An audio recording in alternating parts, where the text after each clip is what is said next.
السلام عليكم، ازيكم؟ عاملين ايه؟ يا رب تكونوا بألف خير. النهارده كده نزلت لكم جولة في الجيزة في المحل بتاع اللي اسمه سكارف هاوس ده بتاع الطرح. في انا كنت نازله بصراحة عشان اشتري شال تركي.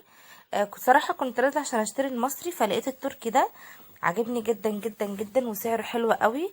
وهو بصراحة عمل تخفيض وقال لي اي حد هيجي من عندك انا هعمل له تخفيض وكده. بصوا كده، دي اسعار الطرح. بتبدأ من 35 و45 و50. والبندانة السوري دي طبعا احنا عارفين ان هي ب10 جنيه اهو. والطرحة السوري بقى اللي هي طالعة ب25 جنيه. بصوا ده الطرحة اللي هي النص دي قال ب35. ودي الطرحة الكاوتشي ب40 جنيه. بجد اسعاره جميلة قوي، وقال لي اي حد هيجي من عندك انا هعمل له خصم حلو جدا 10% على اي حاجة.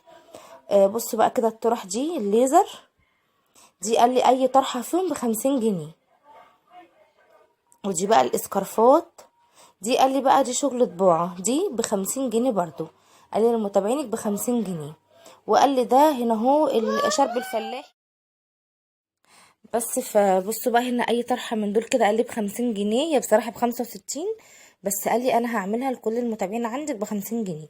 ده الباجي القط هنا هو اللي بيتلبس تحت الجواكت او تحت اي بلوزه، ده ب35 جنيه. هوريكم بقى السكارفات التركي، بجد حلوه قوي عنده. دي بقى ده الكلام ده كله كان بره المحل. ده بقى من جوه بصوا كده الاشكال بقى، يعني بسم الله ما شاء الله عنده حاجات جميله جدا. ده في شارع الصناديلي اسمه سكارف هاوس اهو، امام مجوهرات سارة. واداني كده الكارت بتاعه هوريهولكوا عشان اللي عايز يروح يكلمه كده ويتواصل معاه. بصوا كل اشكال الطرح الساده والمنقوش والدانتيل والقطن واللي هو الخريفي وتمشي شتوي، كل ده موجود عنده. بصراحه بجد عنده حاجه جميله جدا.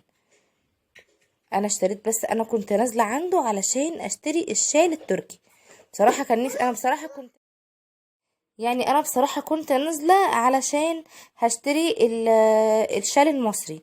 فعجبني جدا اشكال الشال التركي، بصراحه جميل جدا وترند جدا للبلوجر كلهم لابسينه. وان شاء الله هروح له تاني بقى واشتري واحد مصري، يعني انا هشتري 2 اهو. بص هوريكم بقى الشال اللي انا خدته، هوريكم دلوقتي. قماشته تقيله جدا. بصوا في بقى من ده كده بشراشيب من تحت او من غير شراشيب اهو.